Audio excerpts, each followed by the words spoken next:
Welcome to Technology and Education Today, version 2.0. I'm Richard Smith. And I'm Caroline Crawford. And today we're going to be talking about a draft of some interesting rating systems for higher education.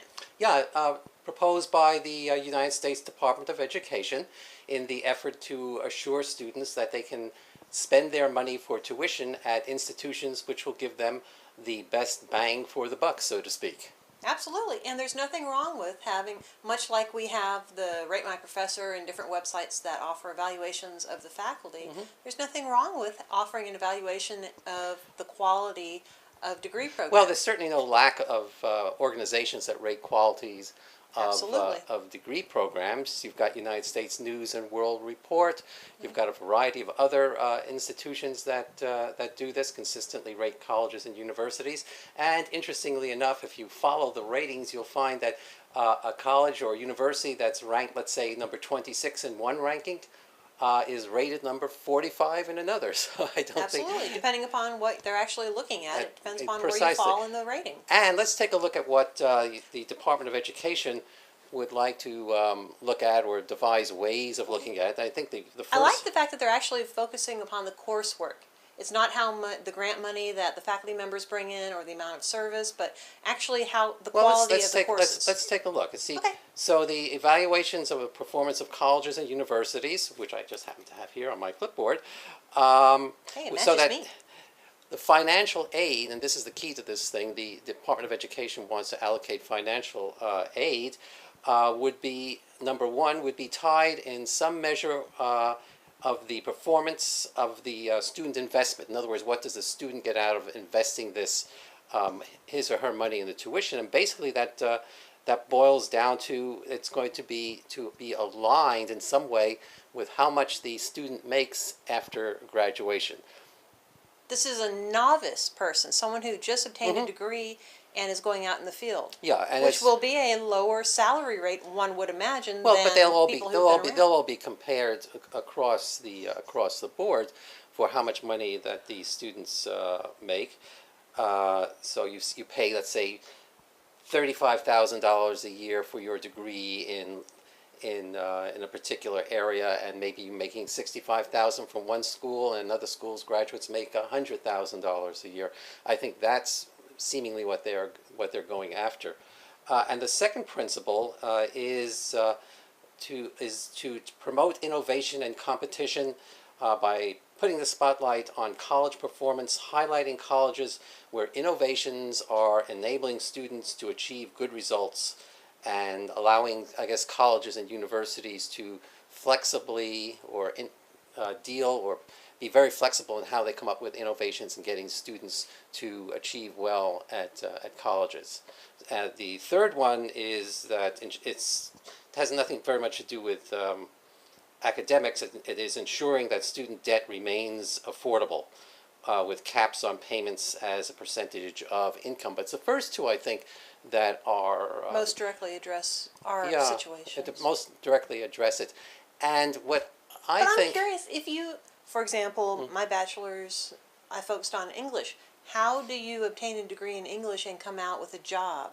Well, Which would be useful, for example, technical writing or right, but I think what they're saying is that if you got a degree, advise them more appropriately. If you got a degree in English from college A, and you got a job, let's say, paid $40,000 a year, and college B allows you to graduate with a degree in English, and their graduates somehow average out at about $60,000 a year, then they would say, I imagine, that college B is doing the better job because their graduates are making more. But is it a better job instructing the student, the quality of degree obtained, or is it better advising and marketing of the programs out in the field? Well, that's the thing. So I think what would happen is that, well, the effect is that, yes, they want the students to get the highest paying job. So if that college... I want my students to get the highest paying job, so too. If that college did a very good job on marketing their students, you would say that if each student paid the same amount of money in tuition for college A and B, and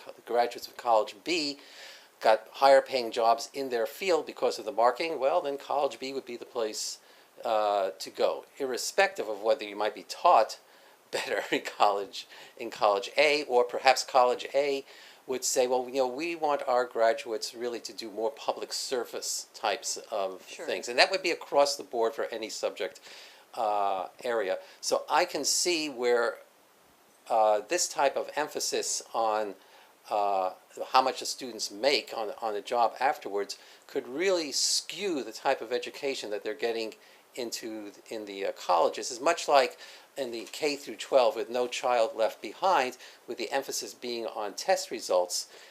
Teachers now are concentrating on teaching to the test. I don't think there's any real big secret about that, and eventually are driven.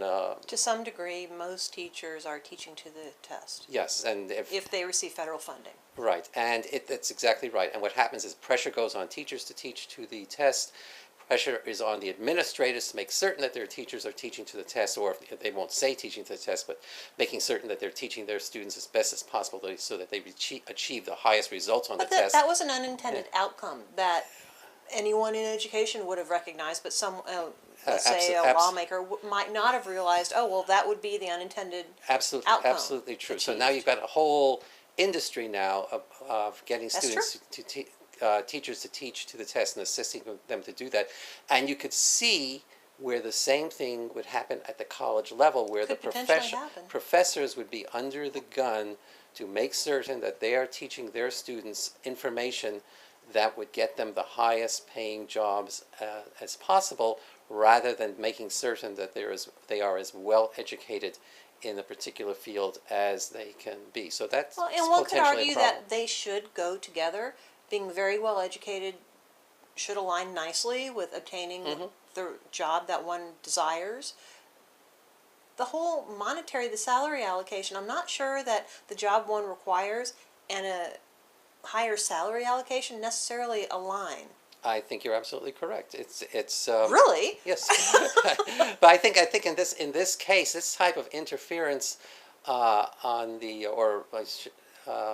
pressure from the government for funding of students puts undue pressure on instructors at the university level to meet standards which they might or might not agree with. In other words, you're taking away a lot of freedom that they would have in constructing their courses. See, I feel many different ways about the discussion that we're having. I understand and totally agree with you should know when you're going for a degree what the outcomes should be. But that's an advising role. And if an advisor is not necessarily up to par, they may not share that type of information and appropriately frame or guide the learner's direction, the student's direction. And that's an advising issue. Well, I can see other When things. it comes to yes. courses, the subject matter in the courses, it depends on what area of expertise you're in.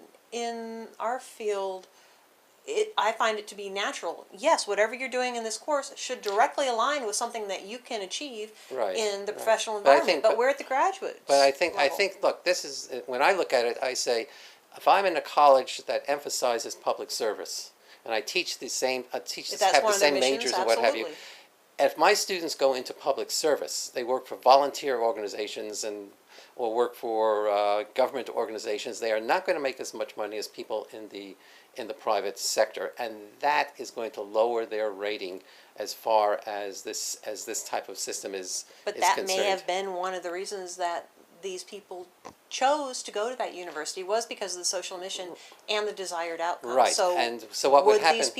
Would the university be negatively affected?